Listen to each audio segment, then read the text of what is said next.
I was standing at the kitchen sink, rinsing out my coffee mug, when my phone buzzed on the counter. It was my daughter, not a call, a text, which should have been my first clue. "Mom, we're doing Christmas at your place this year. Already told everyone. Harlan's whole family is coming too, so plan for about 35. We're thinking the full spread, prime rib, sides, the works. You're the best cook we know, ugh." I set the mug down. I read it twice. Then I set my phone face down on the counter and finished drying my hands. 35 people, prime rib, already told everyone. No question mark anywhere in that message. Not a single one. I picked the phone back up and typed back the calmest thing I could think of. "That sounds like a lovely party. You'll want to book a caterer soon. The good ones fill up fast in December." Then I put my reading glasses back on and went to check on the bread I had proofing on the stove. Her response came 11 seconds later. I know because I counted while I waited. "Mom, what are you talking about? You're the caterer, lol. This is your thing." I didn't answer that one right away. I needed a minute. "My name is Francis. I'm 63 years old. I live alone in a house I paid off 11 years ago, in a small town in central Virginia, where I've spent most of my adult life. I worked for 31 years as a bookkeeper for a regional lumber company, and when I retired 4 years ago, people kept asking me what I was going to do with myself. I told them I was going to read every book I'd been putting off since 1987, take walks in the morning, and eat dinner whenever I felt like it, instead of at 6 sharp, because someone else needed to be somewhere. What I did not say was, I am finally going to stop being everyone's solution to every problem they didn't want to solve themselves. I have one daughter, Tamsin. She's 38, married to a man named Harlan, and they have 2 kids, Oliver, who's 10, and a little girl named Bea, who just turned 6. I love those grandchildren more than I can put into words. I would do anything for them. I have done everything for them if we're being honest about the timeline.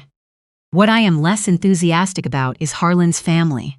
Harlan comes from a big, loud, opinionated family out of Richmond. His mother, Connie, is one of those women who says, "I'm just being honest," before every sentence that would land better if she never said it out loud. His sister Deb has 4 kids and a habit of arriving places without calling ahead.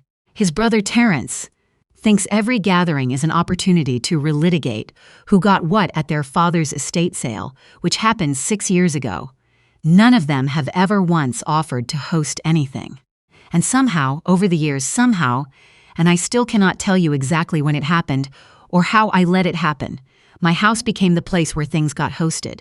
Easter, Thanksgiving, Christmas, Oliver's birthday parties when their backyard was too small, a graduation brunch, 2 baby showers, one of which was for a cousin of Harlan's. I had met exactly once before she showed up at my dining room table eating my chicken salad. I always cooked, I always cleaned. I always smiled and refilled glasses and sent everyone home with leftovers wrapped in foil. And I always told myself it was fine, that this was what family did, that I was lucky to have a house big enough, a kitchen good enough, the stamina for it. But I was 63 years old, standing at my kitchen sink, and my daughter had just texted me. Not called, texted, to inform me that I would be feeding 35 people prime rib at Christmas. And oh, also Harlan's entire family was invited. And wasn't I just so great at this? And something in me, something I had been pressing down like a lid on a pot that's been on the burner too long, finally just stopped pressing. I didn't call Tamsin that night. I let myself sleep on it, which I've learned is almost always the right choice when I feel that particular variety of anger. The quiet kind. The kind that lives behind your sternum and doesn't make any noise. In the morning, I made my coffee, sat in the chair by the window where I do my best thinking, and I asked myself a few questions. Did anyone ask me? No. Did anyone consider whether I wanted to host 35 people the week before Christmas, when I would also presumably need to finish shopping, wrap gifts, handle my own household, and maintain some small shred of peace? No. Did anyone stop to think that prime rib for 35 people is not a casual undertaking, that it requires a specific cut, specific equipment, specific timing, and about a decade of accumulated knowledge about how to not ruin it? Also, no. And the one that I kept coming back to, When did it become my responsibility to say yes simply because I was capable of doing it? I've been capable of a lot of things my whole life. I can change a tire. I can rewire a lamp. I can do my own taxes. I can talk a contractor down 15% without breaking a sweat. Being capable of something has never once meant I was obligated to do it on command. I picked up my phone and I called Tamsin. She answered on the second ring, bright and unsuspecting. "Mom, did you see my text?" "I did," I said. "That's why I'm calling. Isn't it going to be so fun?" Harlan's mom is really excited. She hasn't done Christmas in years, and she said she's so glad someone else is taking the reins. I let her finish. I waited. "Tamsin," I said, when she ran out of steam, "I need you to hear what I'm about to say, and I need you to hear it calmly, because I love you, and I'm not angry." A pause. "Okay, I didn't agree to host Christmas. I didn't agree to cook for 35 people. Nobody asked me. You sent me a message telling me what I was going to do, and I'm calling to let you know that I'm not going to do it." Silence. Then, "Mom, everyone's already been told." "I understand that," I said, "and I'm sorry if that makes things complicated for you. But the person who told them is you, not me. Which means the person responsible for untelling them or finding another solution is also you." More silence. And then a tone I hadn't heard from my daughter since she was about 17 years old, that particular edge that sits right between hurt and accusatory. "I can't believe you're doing this." "I'm not doing anything," I said gently. "I'm just not doing the thing you assumed I would do." She hung up. Not a slam, my daughter doesn't slam, but a definitive end to the conversation. I sat with the phone in my hand for a moment. Then I put it down, finished my coffee, and went to take my morning walk. By noon, I had 3 missed calls. One from Tamsin, one from a number I didn't recognize that turned out, when I called back, to be Connie, Harlan's mother, whose number I had apparently never saved in my phone in 15 years of being family adjacent to her. And one from Harlan himself, which surprised me, because Harlan and I had never had any reason to speak privately to each other in the decade he'd been married to my daughter. I called Connie back first, because I was curious. "Frances," she said, and she did not say it warmly. "I hear there's some confusion about Christmas." "No confusion on my end," I said. "Tamsin says you've decided you don't want to host." "Tamsin announced that I would host without asking me first," I said. I let her know that wasn't something I'd agreed to. A pause. Well, another pause. "I have to say, Frances, I'm a little surprised. You've always been so." She seemed to search for the word. "Accommodating." There it was. "I have been," I agreed. "I've enjoyed hosting in the past. But this time I wasn't asked, I was informed. And I'm 63 years old. I don't need to be informed of what I'm going to do in my own home."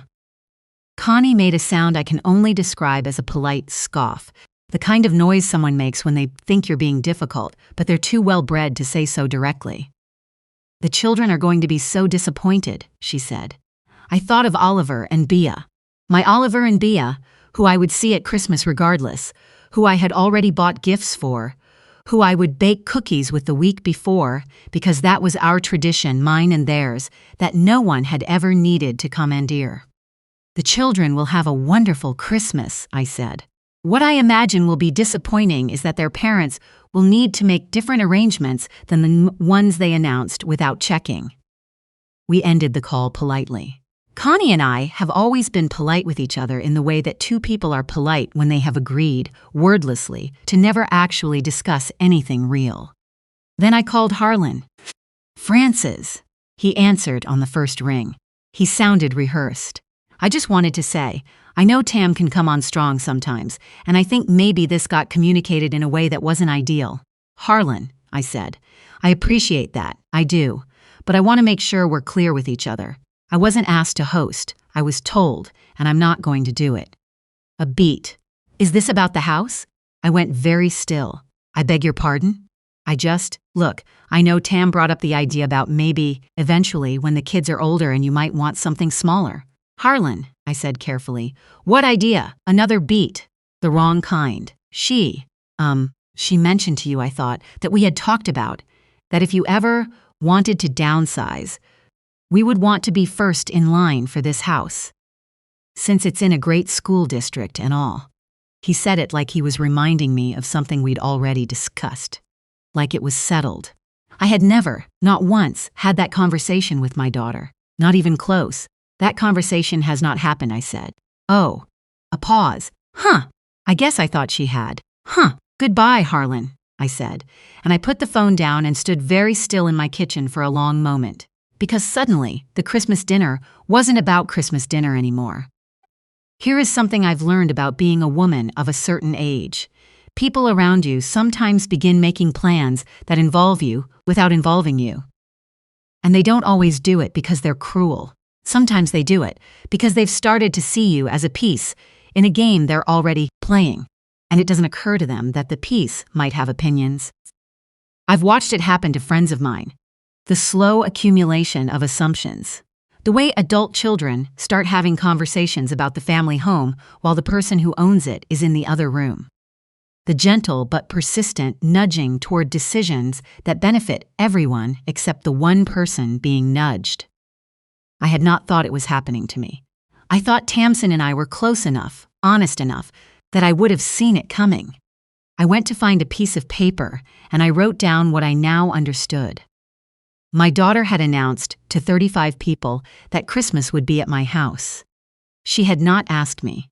Her husband had casually referenced a plan to acquire my house. A plan that had apparently been discussed between the two of them, but never with me. Connie had called me accommodating in a tone that suggested she expected that quality to override my preferences indefinitely. I looked at the list. Then I called my attorney. Her name is Wanda Fitch. And she's been my attorney since I bought this house 22 years ago. She handles wills and estates and property, and she's the kind of person who is very calm and very precise, and when I told her what had happened, she listened without interrupting. "Do you want to talk about options?" she said when I finished. "I want to understand what I have," I said. "You own the house outright," she said. "No lien, no mortgage. The deed is in your name alone. Your will currently leaves the house to Tamsin, which you can change at any time." "Can I put it in a trust?" I asked. "Absolutely," she said. "There are several ways to structure that. We could set it up to benefit your grandchildren directly.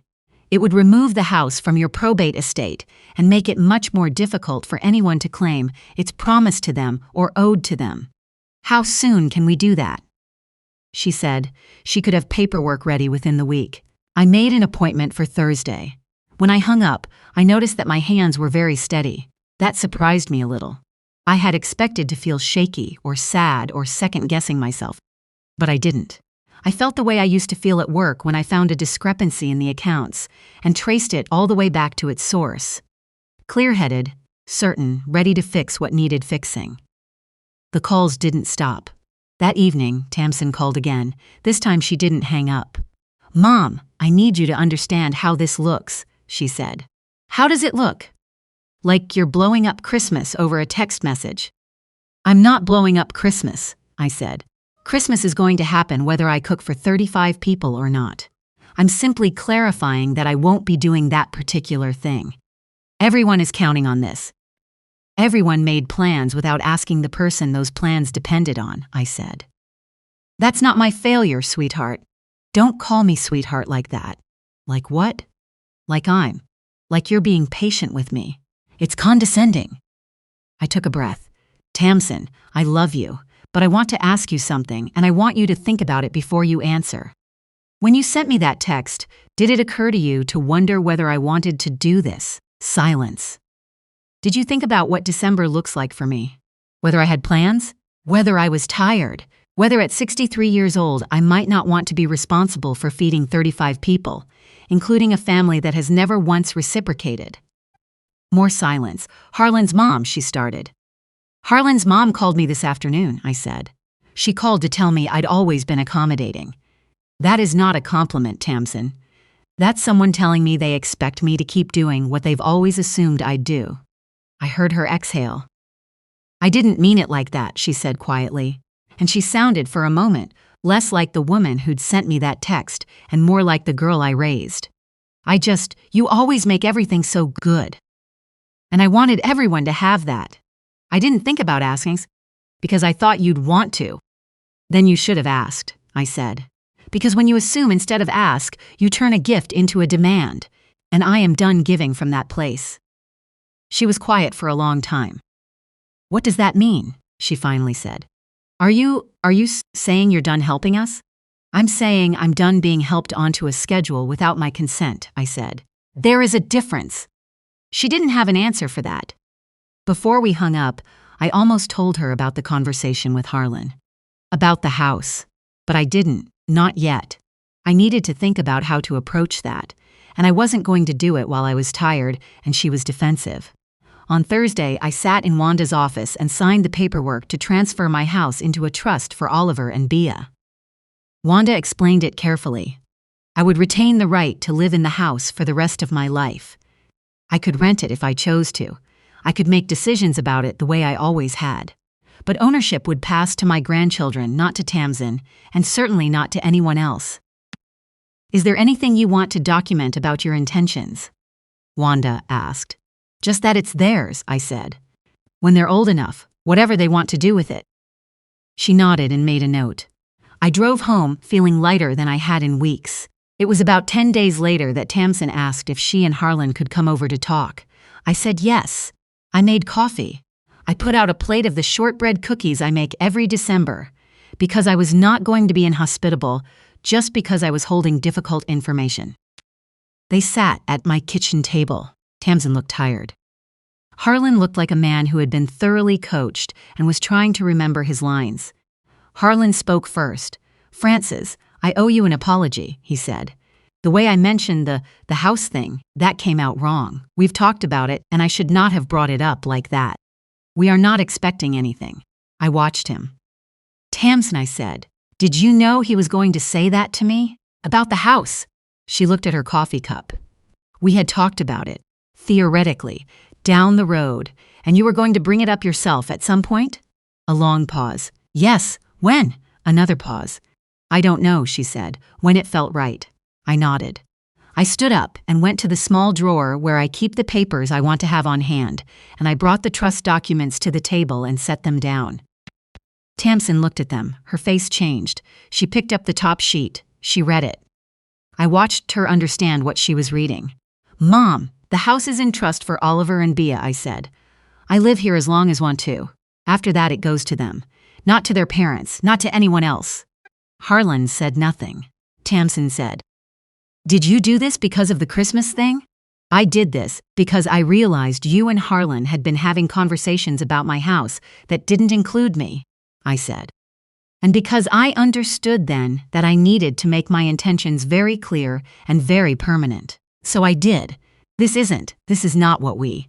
Harlan started. Harlan, I said, I'm going to need you to be honest with me right now. Not careful, not diplomatic, honest. Was there a plan? He was quiet for a moment. Then something in him settled, like a man who knows the game is over. We thought, he said slowly, that if we were around more, if we helped more, made ourselves more useful, eventually you might want to simplify. And we'd be there. You thought if you made yourself indispensable, through me, I'd give you the house. He didn't answer. He didn't need to. Tamsin had tears in her eyes. That's not the only reason I wanted to be close to you, she said. Mom, that's not the only reason. I know, I said, and I meant it, but it was part of it, and that part I can't pretend away. We sat there together at my kitchen table, with the shortbread getting stale between us, and the papers where they were. I spent Christmas with Oliver and Bea, not with 35 people, not with prime rib. I picked the kids up on the 23rd.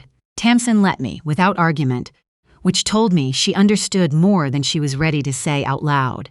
And we made cookies, and watched old movies and stayed up too late, and I made French toast on Christmas morning with the thick bread from the bakery, downtown, and fresh orange juice.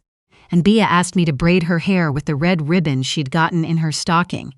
And Oliver beat me at Scrabble twice and was not at all gracious about it, which made me laugh harder than I had in months. Harlan's family had Christmas at a restaurant. I heard this from Connie, who called me in early January with the specific energy of a woman delivering information she believes will make you feel guilty. It didn't make me feel guilty. I told her I was glad they'd found somewhere nice. She said it wasn't the same as a home-cooked meal. No, I agreed. It's not. But it's what was available. There was a long pause on her end. You've changed, Francis, she said.